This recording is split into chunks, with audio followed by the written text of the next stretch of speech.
في النار. قال الله تبارك وتعالى في القرآن المجيد: أعوذ بالله السميع العليم من الشيطان الرجيم. بسم الله الرحمن الرحيم. اليوم أكملت لكم دينكم وأتممت عليكم نعمتي ورضيت لكم الإسلام دينا. اللهم صل على محمد وعلى آل محمد كما صليت على إبراهيم وعلى آل إبراهيم إنك حميد مجيد. اللهم بارك على محمد وعلى آل محمد كما باركت على إبراهيم وعلى آل إبراهيم إنك حميد مجيد. سبحانك لا علم لنا إلا ما علمتنا إنك أنت العليم الحكيم.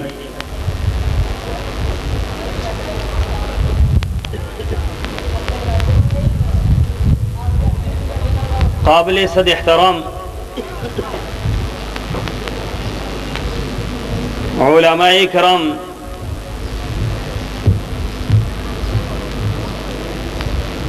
ہماری آج کی اس کانفرنس کی رونق استاد العلماء محقق العصر سرمایہ اہل حدیث افتخار اہل حدیث حضرت مولانا محمد رفیق عصری صاحب حفظہ اللہ تعالی اور اس مرکز التوحید اہل حدیث کے مدیر قاری القرآن حضرت مولانا قاری عبد الرحیم کلیم صاحب حفظہ اللہ،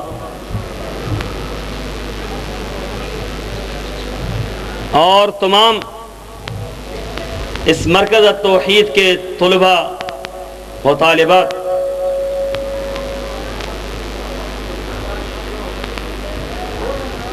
میں آج مرکز التوحید ڈیرہ غازی خان میں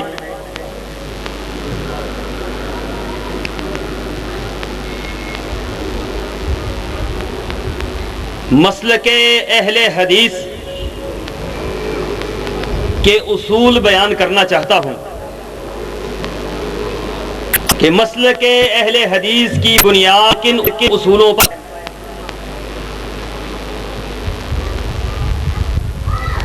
مسلک اہل حدیث کائنات کا سب سے سچا مسلک ہے. روئے زمین میں جتنے بھی مسالک موجود ہیں ان مسالک میں سب سے سچا، سب سے سچا،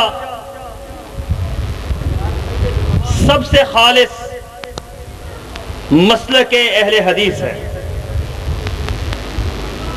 یہ صرف دعویٰ نہیں، یہ صرف ایک دیوانے کی بڑھ نہیں، یہ ایک جذباتی نعرہ نہیں، یہ ایک وقتی خوشی نہیں. کوئی یہ نہ سمجھے کہ یہ ایک وقتی نعرہ ہے جو لگا دیا گیا ہے. کوئی یہ تصور نہ کرے یہ ایک جذباتی وقت ہے جو گزار دیا گیا ہے. کوئی یہ نہ سمجھے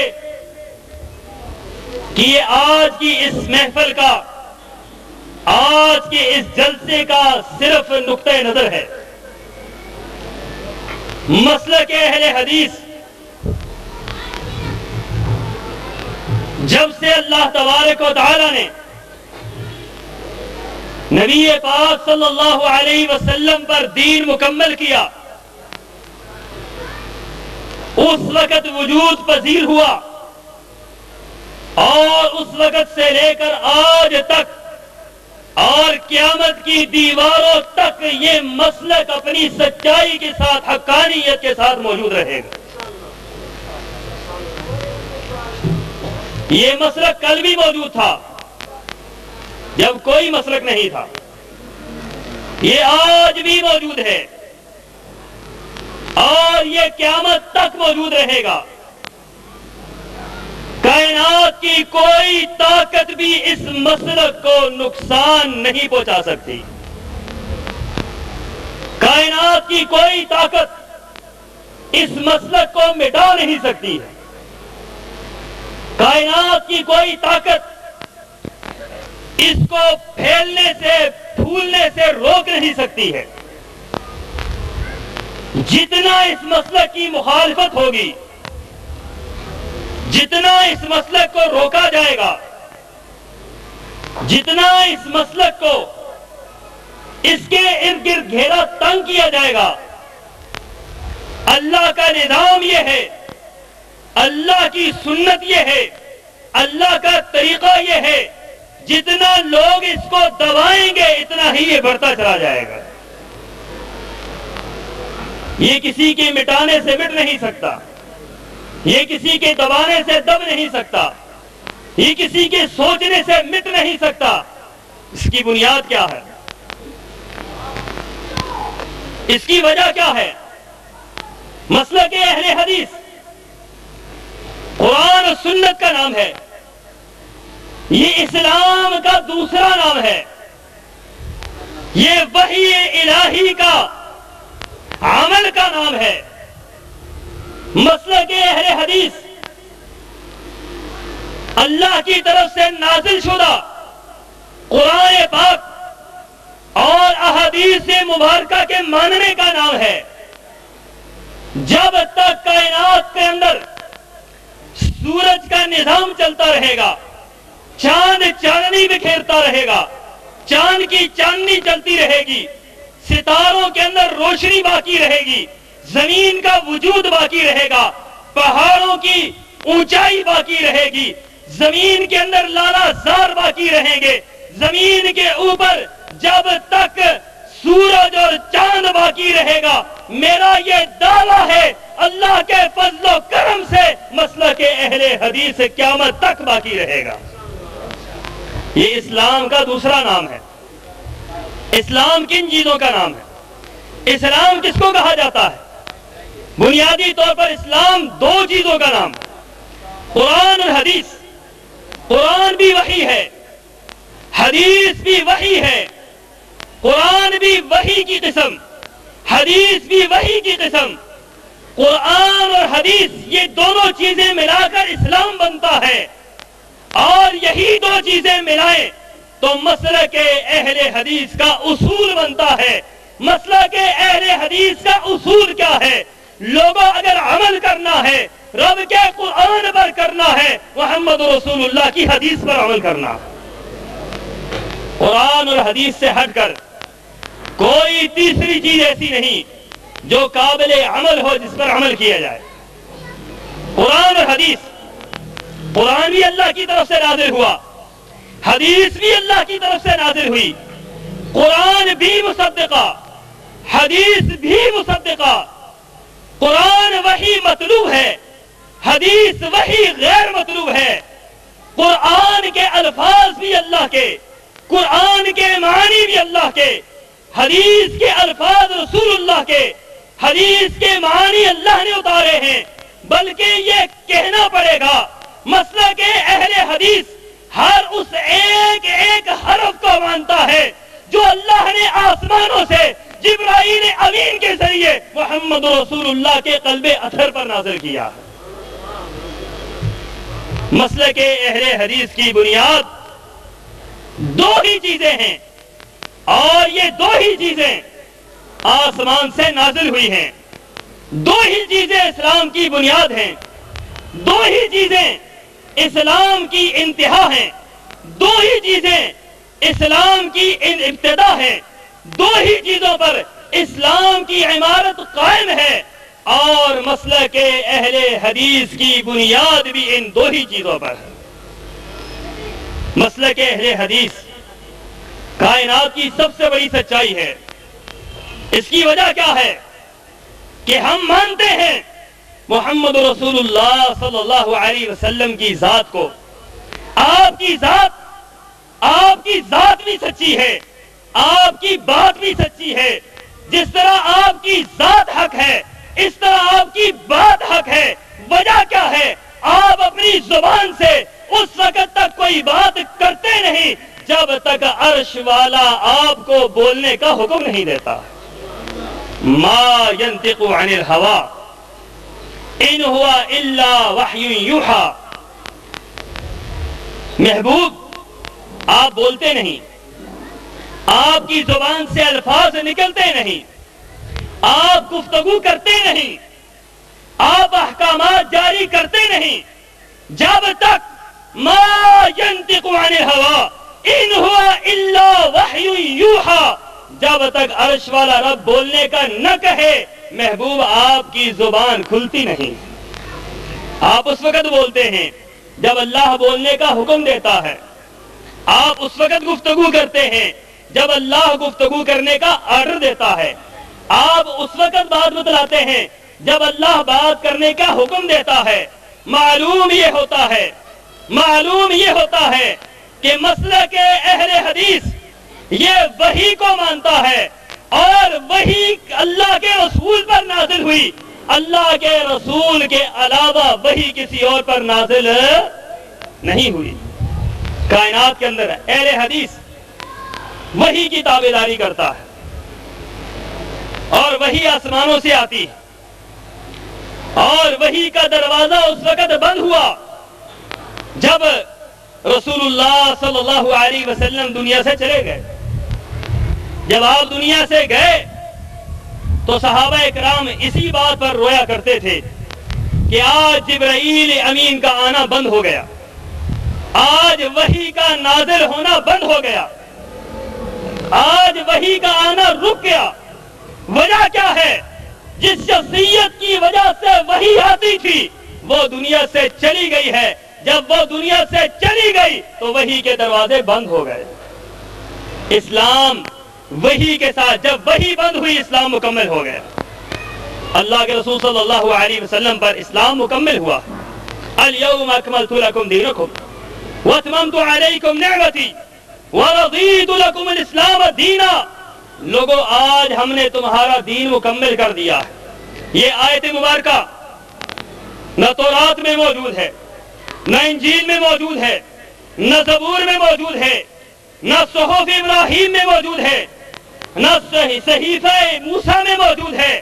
یہ آیت اگر موجود ہے رب کے قرآن میں موجود ہے، محمد رسول اللہ کے دین میں موجود ہے۔ کہ آج کے دن دین کیا ہو گیا ہے؟ مکمل ہو گیا ہے۔ دین کی عمارت مکمل ہے، اور دین کی عمارت کس پر مکمل ہوئی؟ حجۃ الوداع کے موقع پر جب یہ آیت نازل ہوئی تو کس چیز پر دین مکمل ہو رہا تھا؟ کیا اس وقت فقہ کے مسائل مکمل ہو گئے تھے؟ اجتہادات کے مسائل مکمل ہو گئے تھے؟ فقہ مرتب ہو گئی تھی؟ فقہ کی کتب معرض وجود میں آ گئی تھی جن کو آج اسلام کا جز سمجھا جاتا ہے؟ کیا وہ دنیا کے اندر موجود تھی؟ ایسی کوئی بات بھی نہیں ہے۔ جب ہم تحقیق کی نگاہ سے دیکھتے ہیں تو ہمیں نظر آتا ہے کہ الیوم اکملت لکم دینکم واتممت علیکم نعمتی ورضیت لکم الاسلام دینا۔ آج کے دن دین مکمل ہو گیا۔ دین کس پر مکمل ہوا؟ دین رب کے قرآن پر مکمل ہوا، محمد رسول اللہ کی حدیث پر مکمل ہوا۔ دین قرآن اور حدیث پر مکمل ہو گیا۔ عقیدہ کیسا ہونا چاہیے؟ قرآن اور حدیث کے اندر موجود ہے۔ عقیدہ کیسا ہونا چاہیے؟ قرآن اور حدیث کے اندر موجود ہے۔ عبادات کے کیا طریقہ ہونا چاہیے؟ قرآن اور حدیث کے اندر موجود ہے۔ نماز کیسے پڑھنی چاہیے؟ قرآن اور حدیث کے اندر موجود ہے۔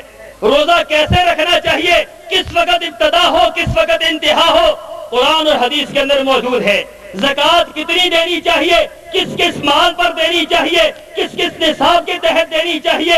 قرآن اور حدیث کے اندر موجود ہے۔ حج کا ایک ایک رکن قرآن اور حدیث کے اندر موجود ہے۔ یہاں پر کیا کرنا ہے؟ احرام کیسے باندھنا ہے؟ احرام کے بعد تلبیہ کیسے شروع کرنا ہے؟ صفا پر کیا کرنا ہے، مروہ پر کیا کرنا ہے، صفا مروہ کی سائی میں کیا کرنا ہے، بیت اللہ کا طواف کیسے کرنا ہے، ملتزم پر کیا کرنا ہے، وہاں حجر اسود کو کیسے چومنا ہے، ایک ایک بات طواف کیسے کرنا ہے، ایک ایک بات وہاں منا پر کیا کرنا ہے، وہاں مزدلفہ میں کیا کرنا ہے، میدان عرفات میں کیا کرنا ہے، ایک ایک بات رب کے قرآن میں موجود ہے، محمد رسول اللہ کی حدیث میں موجود ہے۔ نماز طہارت سے ابتدا ہوتی ہے۔ استنجا کیسے کرتے ہیں؟ استنجے سے پہلے کیا کرنا ہے، استنجا کیسے کرنا ہے، استنجے کے بعد وضو کا طریقہ کیا ہے، وضو کے بعد غسل کا طریقہ کیا ہے، غسل کے بعد مسجد میں آنے کا طریقہ کیا ہے، مسجد میں آنے کے بعد مسجد میں نماز پڑھنے کا طریقہ کیا ہے، تکبیر تحریمہ سے لے کر ہاتھ کیسے باندھیں، رکوع کیسے کریں، سجدہ کیسے کریں، اتحیات میں کیسے بیٹھیں، سجدے میں سر کس انداز سے نیچے لگے، رکوع میں سر کس طریقے سے رہے، کمر کس طریقے سے رہے، ہاتھ کہاں پر رہے، ہاتھ پاؤں کہاں پر رہیں، ایک ایک بات جب ہم نبی کی حدیث میں دیکھتے ہیں، ہمیں نبی کی حدیث میں ایک ایک بات ملتی ہے، نماز کے شروع سے لے کر آخر تک ایک ایک مسئلہ رب کے قرآن میں موجود ہے، نبی کی حدیث میں موجود ہے۔ کوئی ایسی بات، کوئی ایسی تشنگی جو موجود نہ ہو، کہا جا سکتا تھا کہ موجود نہیں ہے، اس لیے یہ بنایا گیا ہے، اس لیے یہ گھڑا گیا ہے، اس لیے اجتہاد کی ضرورت پیش آئی، اس لیے قیاس کی ضرورت پیش آئی، اس لیے استحسان کی ضرورت پیش آئی، اس لیے ان باقی معاملات سوچ و بچار کی ضرورت پیش آئی۔ جب اللہ نے ہر معاملہ قرآن اور حدیث کے اندر بند کر دیا ہے، مکمل کر دیا ہے، میرا ایمان ہے رب نے قرآن اور حدیث کے اندر دین مکمل کر دیا ہے۔ اب قرآن اور حدیث سے جو شخص ہٹے گا، گمراہی کے سوا اسے کچھ بھی نہیں ملے گا۔ رب کے قرآن میں، نبی کی حدیث میں رسول اللہ صلی اللہ علیہ وسلم نے فرمایا، لیلھا کنہارھا، میں ایسا دین چھوڑ کر جا رہا ہوں جو روشن ہی روشن، جس کی روشنی ہی روشنی ہے، جس کے اندر رات کا تصور ہی کوئی نہیں۔ آج بعض لوگ کہتے ہیں جی بات یہ بتلائیں کہ جو مسئلہ قرآن کے اندر موجود نہ ہو، حدیث کے اندر موجود نہ ہو، پھر کہاں سے لائیں گے؟ میں نے کہا کوئی مسئلہ تو آپ بتائیں، کوئی مسئلہ تو آپ بتائیں، آپ وہ مسئلہ سامنے تو رکھیں، پھر اس کے بعد اس پر کوشش ہو، قرآن و حدیث سے محنت کی جائے، علماء کرام سر جوڑ کر بیٹھے، اللہ ان کی محنت کی وجہ سے قرآن اور حدیث سے اس مسئلے کو نکال دیں گے۔ کہنے لگے نہیں آپ یہ بتلائیں جو مسئلہ رب کے قرآن میں نہ ہو، نبی کی حدیث میں نہ ہو، پھر اس کو کیسے حل کرنا چاہیے۔ میرا نقطہ نظر یہ ہے، اللہ نے اس دین کو مکمل کیا ہے، دین قیامت تک رہے گا۔ دین 100 سال کے لیے نہیں تھا، 200 سال کے لیے نہیں تھا، 300 سال کے لیے نہیں تھا، 400 سال کے لیے نہیں تھا، 500 سال کے لیے نہیں تھا، دین قیامت تک تھا۔ میرا ایمان ہے قیامت تک جتنے مسائل نکلتے رہیں گے، رب کے قرآن سے، نبی کی حدیث سے ان کا حل بھی نکلتا رہے گا۔ یہ کیا ہے کہ لوگ یہ اعتراض کر دیں یہ مسئلہ قرآن کے اندر نہ ملے، قرآن کے اندر نہ ملے، آؤ حدیث میں دیکھو، قرآن اور حدیث کو ملا کر اس کا اجتہاد کرو، کوشش کرو، محنت کرو۔ اجتہاد کا کیا معنی ہے؟ علماء بیٹھے ہیں، افسوس اجتہاد کا معنی بھی غلط کیا گیا۔ اجتہاد کا معنی کیا ہے؟ قرآن کو سامنے رکھا جائے، حدیث کو سامنے رکھا جائے، اس سے محنت کر کے، کوشش کر کے، جد و جہد کر کے مسائل کا استنباط کیا جائے، اس کو اجتہاد کہا جاتا تھا۔ شرعی لحاظ سے اجتہاد یہی ہے، شرعی نصوص پر غور کیا جائے، شرعی دلائل پر غور کیا جائے، اس سے مسائل کا استنباط کیا جائے۔ اب صحیح بخاری کا درس ہوگا، آپ کو علماء کرام بتلائیں گے صحیح بخاری، امام محمد بن اسماعیل البخاری رحمت اللہ علیہ کی کتاب ہے، یہ ایک مجتہد کی کتاب ہے۔ اس کتاب کے اندر اجتہاد پیش کیا گیا ہے، اس کتاب کے ابواب کے اندر امام بخاری کا اجتہاد ہے۔ امام بخاری کی فقہ ہے، امام بخاری کی سمجھ ہے، امام بخاری کا دین کے ساتھ تعلق ہے، امام بخاری کی فقاہت ہے، امام بخاری کا عظمت اس کے ایک ایک لفظ سے ٹپکتی ہے۔ ایک حل موجود ہے، جب تک دنیا کا یہ نظام قائم رہے گا، رب کے قرآن اور نبی کی حدیث سے ہمیں اپنے مسئلوں کا حل ملتا رہے گا۔ یہ کیا ہے کہ ایک فتنے کا دروازہ کھولا گیا۔ رسول اللہ صلی اللہ علیہ وسلم نے حجۃ الوداع کے موقع پر آپ نے فرمایا ترکت فیکم امرین، دو چیزیں چھوڑ کر جا رہا ہوں۔ اتنی واضح حدیث ہے، واضح حدیث، کوئی اس حدیث کے اندر کوئی ابہام نہیں، کوئی ایسی بات نہیں جس کو چھپایا جائے، کوئی اس کے اندر منطق نہیں، کوئی فلسفہ نہیں، خالصتاً بات سمجھنے کی ہے کہ اللہ کے رسول صلی اللہ علیہ وسلم فرما رہے ہیں ترکت فیکم امرین، دو چیزیں چھوڑ کر جا رہا ہوں۔ لن تضلوا ما تمسکتم بہما، ہرگز گمراہ نہیں ہوگے، تمہیں کائنات کی کوئی طاقت گمراہ نہیں کر سکتی۔ جتنی مرضی ہے گمراہی کی ہوائیں چلیں، جتنے مرضی ہے لوگ گمراہ کن نظریات لے کر آئیں، جتنے مرضی ہے لوگ اپنے نظریات کی بھرمار کریں، جب تک تم ان دو چیزوں کو پکڑے رکھو گے کبھی گمراہ نہیں ہو سکتے ہو۔ اللہ کے رسول وہ دو چیزیں کیا ہیں؟ آپ نے فرمایا ایک اللہ کی کتاب ہے، دوسرا میری سنت ہے، دوسرا میری سنت ہے، میرا طریقہ ہے۔ جب تک قرآن پر اور میری سنت پر قائم رہو گے تم گمراہ نہیں ہو سکتے۔ جب کتاب و سنت سے ہٹو گے تو پھر گمراہی سے تمہیں روک سکتا کوئی نہیں روک سکتا ہے۔ آج امت مسلمہ گمراہی کی دلدل میں پھنس رہی ہے۔ آج امت مسلمہ کے اندر افتراق، انتشار، تعصب، جھگڑے، لڑائیاں، مناظرے، مجادلے، یہ ساری چیزیں آج امت مسلمہ کے اندر آ گئے ہیں۔ اس کی بنیادی وجہ کیا ہے؟ بنیادی وجہ یہ ہے جب سے رب کے قرآن کو چھوڑا ہے، نبی کی حدیث کو چھوڑا ہے، اس طرف کوئی اس طرف بھاگا ہے، کوئی اس طرف بھاگا ہے۔ کسی نے کہا نہیں میں نے کوفے والوں کی بات ماننی ہے، کسی نے کہا نہیں میں نے بغداد والوں کی بات ماننی ہے، کسی نے کہا نہیں میں نے بریلی والوں کی بات ماننی ہے، کسی نے کہا نہیں میں نے ہندوستان والوں کی بات ماننی ہے۔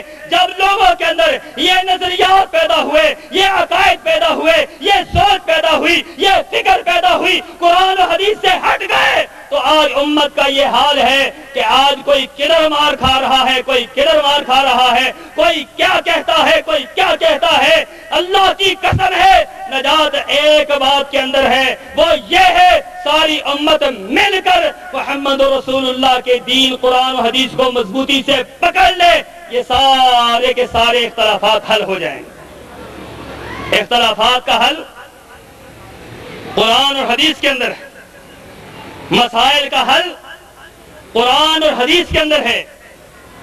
ہمیں یہ تانا دیا جاتا ہے، کسی زمانے میں مجھے ایک مولوی صاحب نے کہا تھا کہ یہ اہل حدیث حضرات یہ کہتے ہیں ہر چیز قرآن و حدیث کے اندر موجود ہے، مجھے نماز قرآن و حدیث کے اندر دکھا دو۔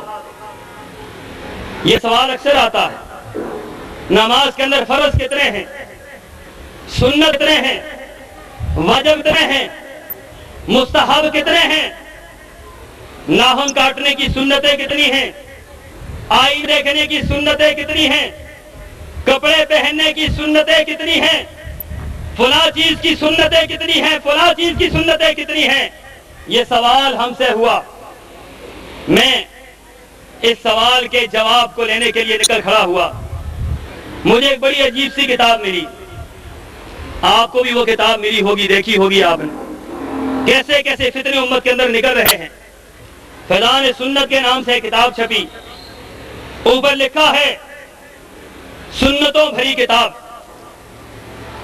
جو لوگ اس کو لے کر نکلتے ہیں، سنتوں بھرے بھائی، سنتوں بھرے اجتماع، سنتوں بھرے نظریات، سنتوں بھری محفلیں، نام ہی یہی ہے. لیکن آپ حیران ہوں گے جب اس کتاب کو ہم نے دیکھا. اس کتاب کے اندر جو دین اسلام کا حلیہ بگاڑا گیا تھا، شاید ہی کسی نے اتنا بگاڑا ہو. اس کے اندر لکھا ہے ناخن کاٹنے کی 22 سنتیں ہیں. ناخن اس انداز سے کاٹنا چاہیے، ناخن کٹ کو اس طرح پکڑنا چاہیے، بلیڈ ہو تو اس سے اس طرح کاٹنا چاہیے، چھری ہو تو اس کو اس طرح کاٹنا چاہیے. ایک ایک بات میرے نبی کے زمانہ میں نہ تو وہ چیز ملتی ہے نہ وہ چیز ملتی ہے. سنت تو اس عمل کو کہا جاتا ہے جو میرے نبی نے کیا ہو، صحابہ نے روایت کیا ہو، صحابہ نے بتلایا ہو کہ نبی صلی اللہ علیہ وسلم کو یوں کرتے ہوئے دیکھا ہے، اس کو سنت کہا جاتا ہے. میں کہتا ہوں کہاں یہ بات ملتی ہے کہ ناخن کاٹنے کی 22 سنتیں ہیں، کپڑے پہننے کی 14 سنتیں ہیں، یہ آئینہ دیکھنے کی 18 سنتیں ہیں، یہ فلاں چیز کی اتنی سنتیں ہیں. اور افسوسناک بات معذرت کے ساتھ مجھے کہنی پڑ رہی ہے کہ اس کتاب کے اندر لکھا ہے استنجا کرنے کی 78 سنتیں ہیں. استنجا کرنے کی 78 سنتیں. اور جب میں وہ پڑھ رہا تھا تو میں حیران تھا کہ دین اسلام کا حلیہ بگاڑنے والوں نے کیسا بگاڑا. جب آپ قرآن اور حدیث سے ہٹیں گے، جب آپ وحی سے ہٹیں گے، جب آپ قرآن و سنت کو چھوڑیں گے، پھر کیا ہوگا؟ پھر 78 سنتیں بنا لی. کاٹن کے کپڑے پہنے ہوئے ہو تو استنجے میں ایسے بیٹھنا چاہیے. کاٹن کے کپڑے، رسول اللہ کے زمانے میں کاٹن کے کپڑے تھے، ان کے کپڑے پہنے ہو تو اس طرح ہونا چاہیے. سردیوں میں اس طرح بیٹھنا چاہیے، گرمیوں میں اس طرح بیٹھنا چاہیے.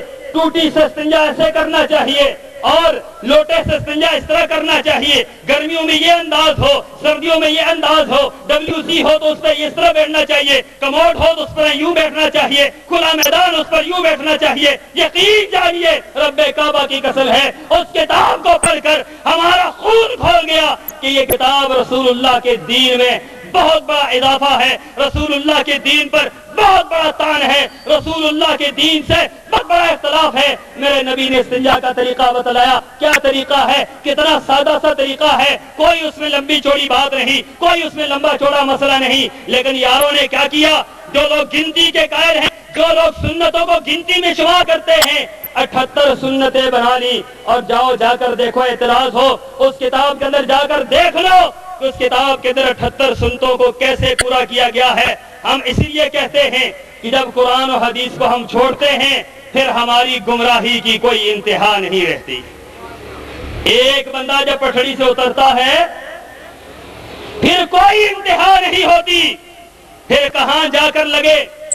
ریل گاڑی پٹڑی سے اتر گئی، کہاں جا کر ٹکرائے، کتنے بندوں کو مارے، کتنے بندوں کو زخمی کرے، کتنے بندے اس کے نیچے آئے، کوئی پتہ نہیں ہے.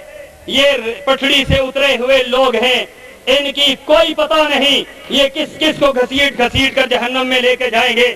کون ان کے ساتھ ان کے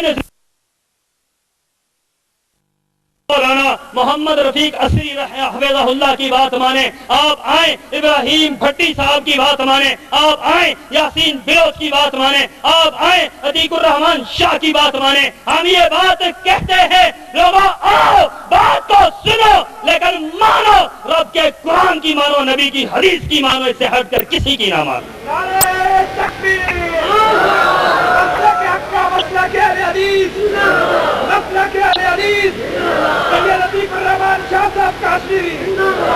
قرآن اور حدیث سے ہٹ کر کسی اور کی بات کیسے مانے بھی کیسے؟ مجھے یہ بتلاؤ، صحابہ اکرام حق پر تھے یا نہیں تھے؟ بلند آواز سے کہو. شدت کا موسم ہے، حدت کی گرمی ہے، شدت کا موسم ہے، لیکن توحید کے ماننے والوں، رب کعبہ کی قسم میدان محشر سے زیادہ گرمی یہاں نہیں پڑ رہی. قل نار جہنم اشد حرا. صحابہ کرام نے کہا تھا بڑی گرمی ہے، بڑی گرمی ہے. اور اس وقت کچھ اور لوگوں نے بھی کہا بڑی گرمی ہے، بڑی گرمی ہے. لیکن کیا کہا؟ اس گرمی کو ٹھنڈا کرنے کے لیے کہا قل نار جہنم اشد حرا. جہنم کی گرمی سے زیادہ سخت تو نہیں ہے، یہ گرمی بہت ہے. یقین جانیے الفاظ نکلتے نہیں، الفاظ نکلتے نہیں، منہ خشک ہوتا ہے، لیکن قرآن و سنت کی دعوت کے لیے یہ علماء کرام دور دراز کا سفر کر کے آئے ہیں۔ رب کعبہ کی قسم ہے، یہ علماء اہل حدیث کی قربانیوں کا نتیجہ ہے۔ آج سے 8 سال پہلے میں آزاد کشمیر کے ایک علاقے میں گیا، وہاں لوگ کہنے لگے یہاں مسجد نہیں بنانے دیتے۔ میں نے کہا کیوں نہیں بنانے دیتے؟ کہنے لگے یہ کہتے ہیں یہ گمراہ لوگ ہیں، یہ بے دین لوگ ہیں، یہ بے دین طبقہ ہے، یہ اماموں کے گستاخ ہیں، یہ پیروں کے گستاخ ہیں، یہ نہیں مانتے پیروں کو، نہیں مانتے اماموں کو۔ میں نے کہا خرد کا نام جنو، جنو کا خرد، دن کا نام رات اور رات کا دن، کتنی افسوسناک بات ہے۔ اور جو قرآن و حدیث کو نہیں مانتے، جو قرآن و حدیث کو فیصل تسلیم نہیں کرتے، جو وحی پر راضی نہیں ہیں، وہ ہمیں کہتے ہیں کہ یہ گستاخ ہیں۔ رب کعبہ کی قسم، رسول اللہ کی بات کو نہ ماننا، رب کے قرآن کو نہ ماننا سب سے بڑی گستاخی ہے۔ ہم رب کے قرآن کو بھی مانتے ہیں، نبی کی حدیث کو بھی مانتے ہیں، ائمہ کرام کا احترام بھی کرتے ہیں، اور انشاءاللہ العزیز مسلک اہل حدیث کا پھیلنے کا سبب اس کی حقانیت ہے۔ وہ وقت آئے گا روئے زمین کے اوپر مسلک اہل حدیث ہی رہے گا، کوئی مسلک قائم نہیں رہے گا۔ تکبیر! مسلک حق، مسلک اہل حدیث، مسلک حق، مسلک اہل حدیث۔ میں وہاں گیا، میں وہاں لوگوں سے ملا، مجھے کہنے لگے آپ مسلک اہل حدیث سمجھائیں۔ میں نے مسلک اہل حدیث پر بات کی، میں نے کہا ہم سے دشمنی رکھنے والوں ہمارا جرم کیا ہے؟ اتقتلون رجلا ان یقول ربی اللہ، ہمیں اس لیے برا کہتے ہو؟ ہم کہتے ہیں اللہ ہی مشکل کشا ہے، اللہ ہی حاجت روا ہے، اللہ ہی داتا ہے، اللہ ہی دستگیر ہے، اللہ ہی بگڑی بنانے والا ہے، اللہ ہی بگاڑنے والا ہے، حاجت روا بھی اللہ ہے، مشکل کشا بھی اللہ ہے، داتا بھی اللہ ہے، دستگیر بھی اللہ ہے، ساری کائنات کا نظام چلانے والا بھی اللہ ہے، ساری کائنات کے نظام کو بگاڑنے والا بھی اللہ ہے۔ اتقتلون رجلا ان یقول ربی اللہ، کیا جرم ہے ہمارا؟ اہل حدیث کا جرم یہ ہے، اہل حدیث کہتا ہے اللہ کے علاوہ کسی اور کی بات نہ مانو۔ اہل حدیث کیا کہتا ہے؟ لوگوں رب کی توحید کو تھام لو، رب کی توحید کو پکڑ لو۔ توحید کیا ہے؟ قل هو اللہ احد، قل کہہ دیجئے اللہ ایک ہے، اللہ ایک ہے، اللہ الصمد، اللہ بے نیاز ہے۔ بے نیاز کا کیا معنی ہے؟ بے نیاز کا بڑا پیارا معنی کیا گیا ہے۔ بے نیاز کا معنی یہ ہے کہ ساری کائنات کے بغیر، ساری کائنات کی مدد کے بغیر اس کا نظام چلتا رہے، اور اس کے بغیر کائنات کے اندر کسی کا نظام نہ چلے۔ اس کو سمد کہا جاتا ہے۔ اللہ الصمد، اللہ بے نیاز ہے، اللہ کو کسی کی کوئی ضرورت نہیں ہے، لیکن اللہ کی ضرورت ہر ایک کو ہے۔ پتے سے لے کر ہاتھی تک، اونٹ سے لے کر چڑیا تک، ساری کائنات کو رب کی ضرورت ہے، اور رب کو کسی کی ضرورت نہیں ہے۔ اہل حدیث کا جرم کیا ہے؟ وہ یہ کہتے ہیں ہمارا رب کون ہے؟ اللہ ہے۔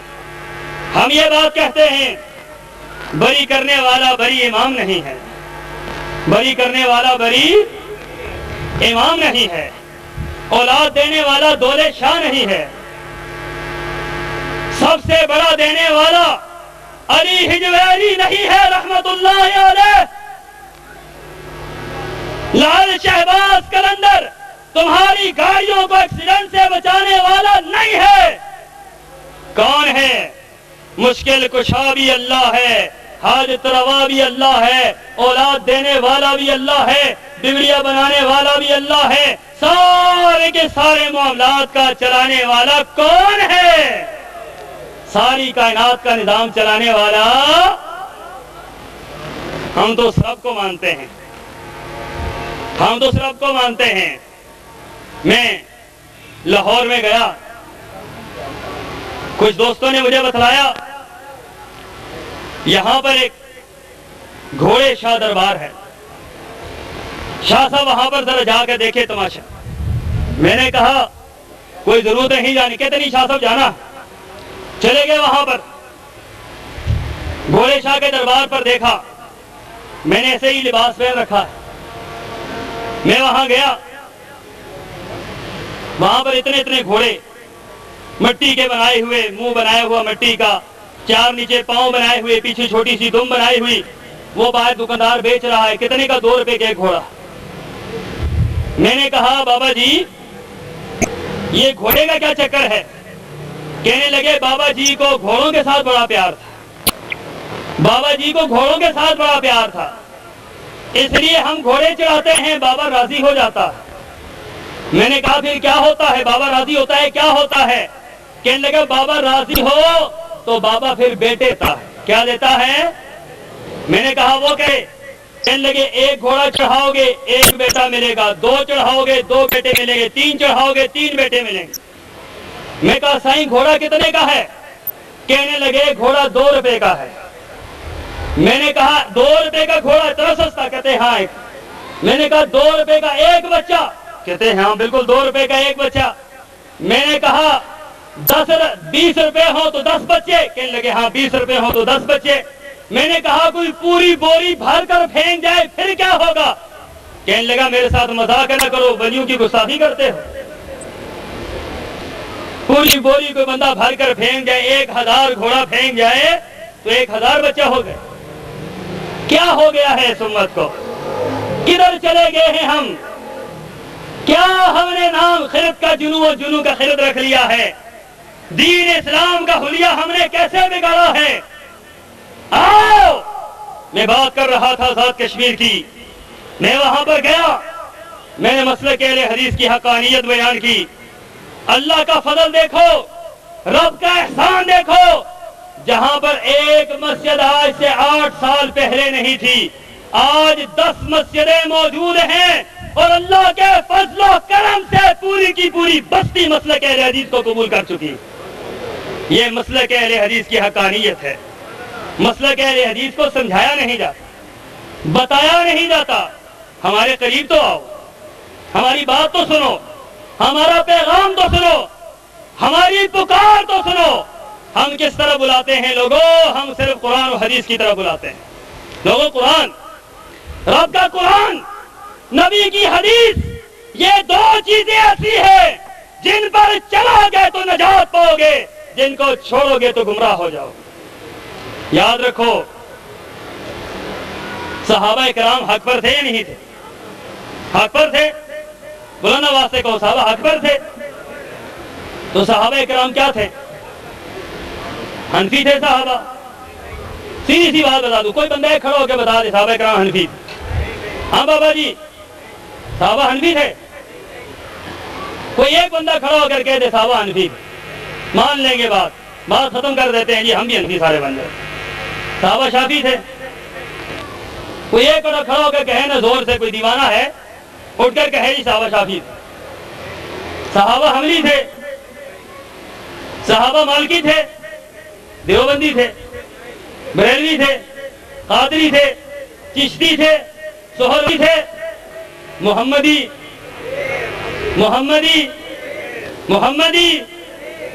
ہم کیا ہیں؟ صحابہ کو کون مانتا ہے؟ ہم مانتے ہیں یا وہ مانتے ہیں؟ صحابہ کو کون مانتا ہے؟ ہم مانتے ہیں صحابہ کو۔ ہمارا نظریہ یہ ہے، ہمارا عقیدہ یہ ہے، ہماری سوچ یہ ہے، ہماری پکار یہ ہے، ہماری للکار یہ ہے، ہماری فکر یہ ہے، ہمارا نظریہ یہ ہے کہ کرام سے بڑھ کائنات کے اندر کوئی نہیں ہو سکتے۔ نبی کی حدیث کو ماننے والے صحابہ کرام سے بڑھ کر کوئی نہیں ہو سکتے۔ میرا ایمان ہے صحابہ جنتی ہیں کیونکہ وہ قرآن و حدیث کو مانتے تھے۔ میرا ایمان ہے اہل حدیث بھی جنتی ہیں، کیوں؟ یہ قرآن و حدیث کو مانتے ہیں، صحابہ کے نقش قدم پر چلنے والے۔ صحابہ کرام نے رسول اللہ کو چھوڑ کر کسی اور کو امام بنایا تھا؟ امام احمد بن حنبل کیا فرماتے ہیں؟ اہل حدیث کا شرف، اہل حدیث کا شرف، اہل حدیث کی عزت، اہل حدیث کا مقام، اہل حدیث کا مرتبہ کیا ہے؟ کسی نے کہا میرا امام امام ابو حنیفہ ہے، کسی نے کہا میرا امام امام شافعی ہے، کسی نے کہا میرا امام امام مالک ہے، کسی نے کہا میرا امام امام احمد بن حنبل ہے، کسی نے کہا میرا امام احمد رضا خان ہے، کسی نے کہا میرا امام اشرف علی تھانوی ہے، کسی نے کس کا نام لیا، کسی نے کس کا نام لیا؟ جاؤ اہل حدیث کے بچے کو کھڑا کر کے پوچھو تمہارا امام کون ہے، وہ کہے گا میرا امام وہ ہے جو ابوبکر صدیق کا امام ہے، جو عمر فاروق کا امام ہے، جو عثمان غنی کا امام ہے، جو حیدر کرار کا امام ہے۔ وہ امام تو وہ ہے، ایک امام وہ ہے جس کو ہم نے امام بنایا، ایک امام وہ ہے جس کو رب نے امام بنایا، اور ہمارا امام غلط بھی ہو سکتا ہے، صحیح بھی ہو سکتا ہے، جس کو رب نے امام بنایا اس کی کوئی بات غلط ہو سکتی نہیں ہو سکتی ہے۔ آؤ صرف میرے نبی کو صرف امام نہیں بنایا بلکہ امام الانبیاء بنایا۔ کیا بنایا ہے؟ معراج کا واقعہ میں نہیں بیان کروں گا، معراج کا پورا واقعہ علماء کرام نے کئی مرتبہ بیان کیا ہوگا، میں صرف ایک بات سے استدلال کرنا چاہتا ہوں۔ رسول اللہ صلی اللہ علیہ وسلم بھی کھڑے ہیں۔ معراج کے واقعے میں بعض لوگ بڑی عجیب عجیب باتیں کرتے ہیں، اگر گستاخی نہ سمجھیں، میرا یہ طریقہ کار تو نہیں ہے، لیکن بعض چیزیں ایسی ہیں جو بندے کے دل کو بڑی چبھتی ہیں۔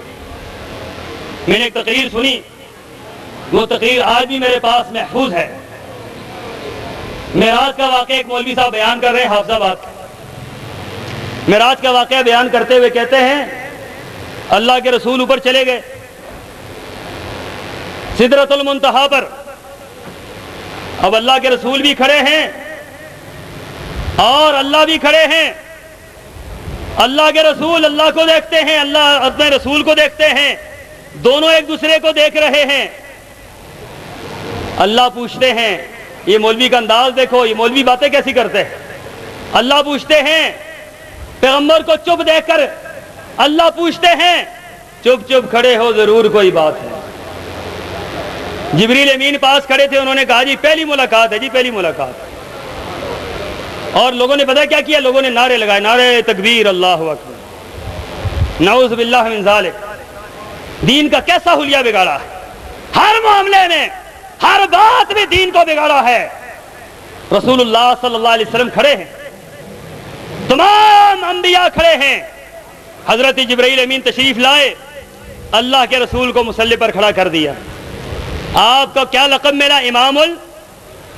امام ال ہمارے امام کون سے ہیں؟ جو جو انبیاء کے بھی امام ہیں، ایک نبی نہیں، 1,00,000 سے زیادہ پیغمبر میرے نبی کے پیچھے کھڑے ہو کر یہ اعلان کر رہے ہیں، لوگوں یہ صرف اہل حدیث کا امام نہیں بلکہ یہ تو انبیاء کا بھی امام ہے۔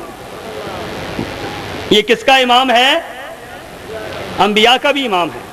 دیکھو نا، لوگوں نے امام بنائے، امام ابو حنیفہ رحمت اللہ علیہ، امام شافعی، امام مالک، امام احمد بن حنبل، چار ائمہ ہیں، اور 4 ائمہ کے بارے میں یہ کہا جاتا ہے کہ یہ 4 ائمہ برحق ہے، یہ چاروں ائمہ برحق ہیں، یہ 4 امام جو ہیں یہ حق پر ہیں۔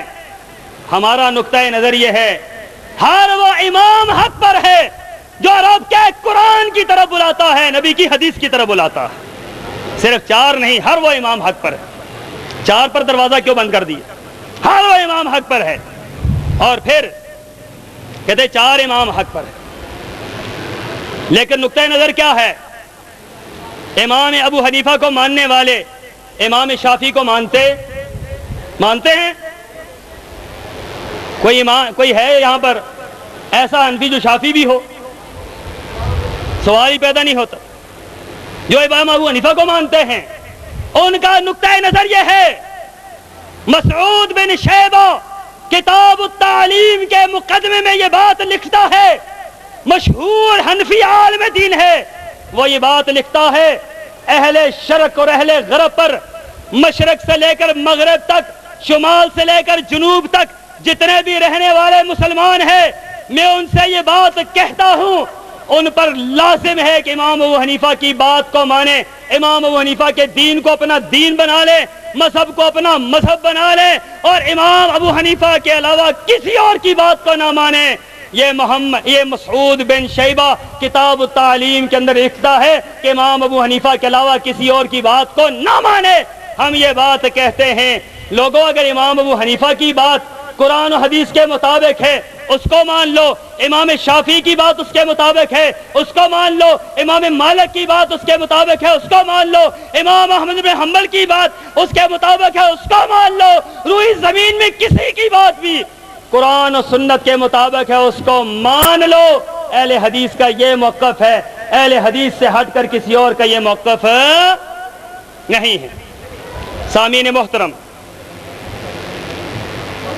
اہل حدیث مسلک کی بنیاد قرآن و سنت پر ہے، اور قرآن و سنت آج ہمارے پاس موجود ہے یا نہیں ہے؟ ڈیرہ غازی خان والوں آج موجود ہے یا نہیں ہے؟ قرآن و حدیث موجود ہے، قرآن اور حدیث موجود ہے، دین قرآن اور حدیث کے اندر ہے. اگر دین مولوی کے ذہن میں ہوتا پھر ہماری مجبوری ہوتی کہ جی دین وہاں سے آیا ہے، مولوی صاحب نے جو کہا ہم نے مان لیا، لیکن دین قرآن و حدیث کے اندر ہے. قرآن و حدیث ہمارے پاس موجود ہے، قرآن بھی موجود ہے، حدیث بھی موجود ہے، قیامت تک قرآن و حدیث یہ دونوں موجود رہیں گے. ہمارا نقطہ نظر یہ ہے لوگوں، نہ امام مالک کی بات کو مانو، نہ امام احمد بن حنبل کی بات کو مانو، نہ امام شافعی کی بات کو مانو، نہ کسی اور کی بات کو مانو. اگر بات ماننی ہے تو محمد رسول اللہ کی بات کو مانو. بات ماننی ہے تو کس کی مانو؟ محمد رسول اللہ صلی اللہ علیہ وسلم کی بات کو مانو. ہمارے ایک عزیز، میں نے یہ بات کئی مرتبہ پہلے بھی بیان کی ہے، انہوں نے مجھ سے بحث کرتے ہوئے یہ بات کہی کہ یوم ندعو کل اناس بامامہم، کل قیامت کے دن ہر گروہ کو، ہر فرقے کو اس کے امام کے ساتھ بلایا جائے گا. آپ لوگ کس کے ساتھ بلائے جائیں گے؟ آپ تو اماموں کو مانتے ہی نہیں، آپ تو اماموں کو نہیں مانتے، اہل حدیث تو اماموں کو مانتے نہیں، یہ کس کے ساتھ بلائے جائیں گے؟ میں نے کہا مسئلہ تو بڑا زبردست ہے. کہتے پھنسا دیا نا، ہم نے منطق پڑھی ہوتی ہے، ہم نے فلسفہ پڑھا ہوتا ہے. میں نے کہا ہاں مجھے پتا ہے، تمہارے ہاں شیخ الحدیث وہی ہوتا ہے جو انکار حدیث میں سب سے زیادہ ماہر ہے. میں حقیقت حال بتا رہا ہوں، ہمارے ہاں شیخ الحدیث وہ ہے جس کی پوری زندگی قال اللہ اور قال الرسول پڑھاتے پڑھاتے بیت جائے. ان کے ہاں شیخ الحدیث وہ ہوتا ہے جو ایک ایک حدیث کی تعویل کرے، انکار کر دے. یہ حدیث ہمارے امام کی نہیں، یہ حدیث ہمارے امام کی دلیل نہیں، یہ حدیث ہمارے مسلک کے موافق نہیں، یہ حدیث یہ اس طرح رد ہے، یہ ہمارے اصول کے مطابق نہیں، ہمارا اصول اس سے ہٹ کر ہے، ہمارا اصول فلاں ہے، یہ حدیث اس طرح ہے. کر کرا کے اسے کیا کہا جاتا ہے؟ شیخ الحدیث کہا جاتا ہے. اور اہل حدیثوں، حدیث کا اعزاز دیکھو، یہ بخاری شریف پڑھی ہے نا سامنے، اس کا اعزاز دیکھو. کوئی حنفی ہو، کوئی شافی ہو، کوئی مالکی ہو، کوئی حنبلی ہو، جب تک صحیح بخاری نہیں پڑھے گا اس کو سند ملتی. کیا کہا جاتا ہے صحیح بخاری پڑھانے والے کو؟ شیخ الحدیث. کیا کہا جاتا ہے؟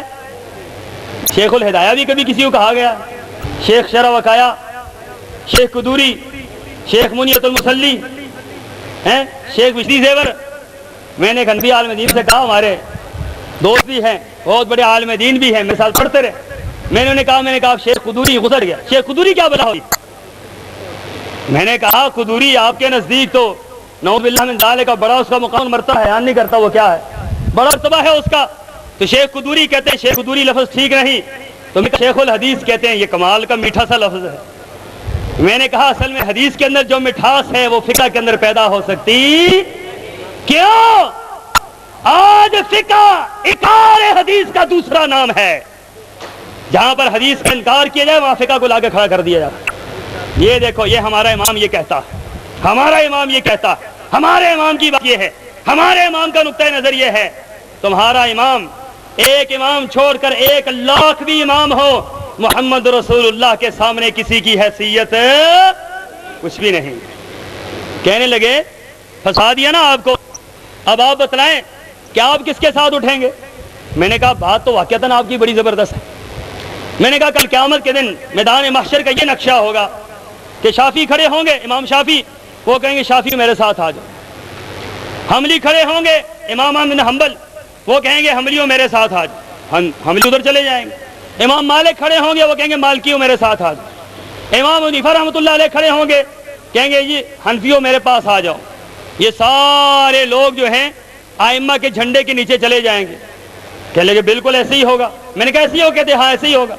میں نے کہا پیچھے کیا رہ گیا ہے؟ پیچھے اہل حدیث رہ گئے بغیر امام کے. کہنے لگے تو پہلے ہی کہا تھا حدیثوں کا امام ہی کوئی نہیں، پہلے ہی کہا تھا. میں نے کہا اہل حدیث رہ گئے اور اہل حدیث کے ساتھ اہل حدیثوں کے امام محمد رسول اللہ بھی تنہا رہ گئے. محمد رسول اللہ بھی تنہا رہ گئے. آپ بھی کھڑے ہوں گے، اہل حدیث بھی کھڑے ہوں گے، سارے لوگ ائمہ کی چھتری کے نیچے چلے گئے.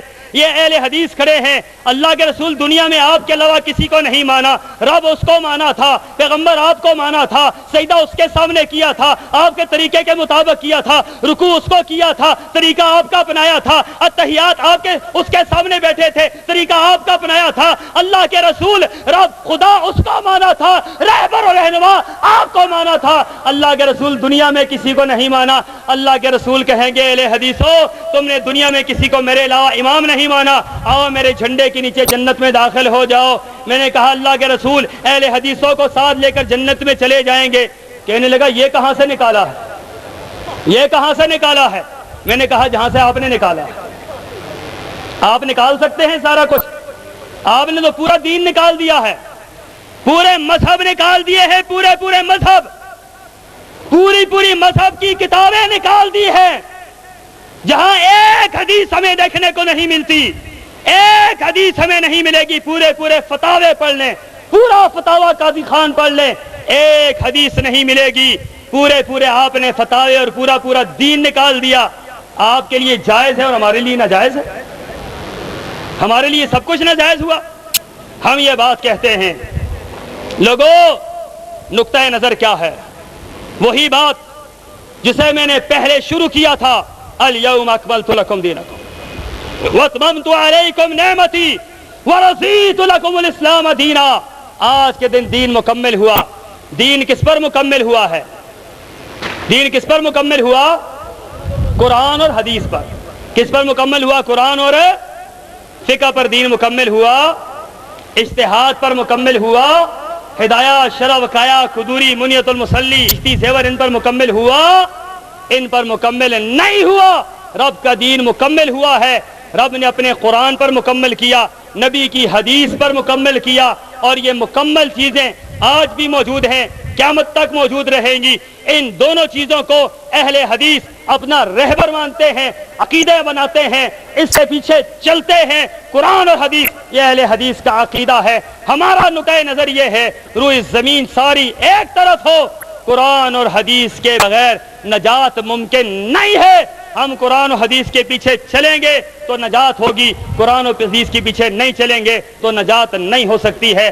اللہ مجھے اور آپ کو عمل کی توفیق عطا فرمائے. میں بہت معذرت کے ساتھ، گرمی اور شدت نے مجھے کچھ عرصے سے شدید ترین گردے کی تکلیف بھی ہے، اور جو اکثر گرمی کے موسم میں جب تقریر کی جاتی ہے اس وقت شدت اختیار کر جاتی ہے، اور جب یہ تکلیف شروع ہو تو پھر بہت مشکل ہوتا ہے کہ بندہ اپنا نقطہ نظر اپنے دوست و احباب کے سامنے پیش کر سکے. ہمارا نقطہ نظر نہ تو منطق ہے، نہ فلسفہ ہے، نہ کوئی اور بات ہے، سیدھی سادی سی دعوت ہے، وہ دعوت جو رسول اللہ نے صحابہ کے سامنے پیش کی، وہ دعوت جو رسول اللہ نے بدو صحابہ، دیہاتی صحابہ، وہ لوگ جو دنیا سے آشنا نہیں تھے، وہ اس بات کو سمجھ کر جنت میں چلے گئے۔ ہماری بھی وہی سیدھی سی دعوت قرآن و حدیث کی آپ کے سامنے ہے، اور مجھے امید ہے، یقین ہے، ہم اس پر چلیں گے، اللہ تعالی ہمیں جنت عطا فرمائیں گے۔ وآخر دعوانا ان الحمدللہ رب العالمین۔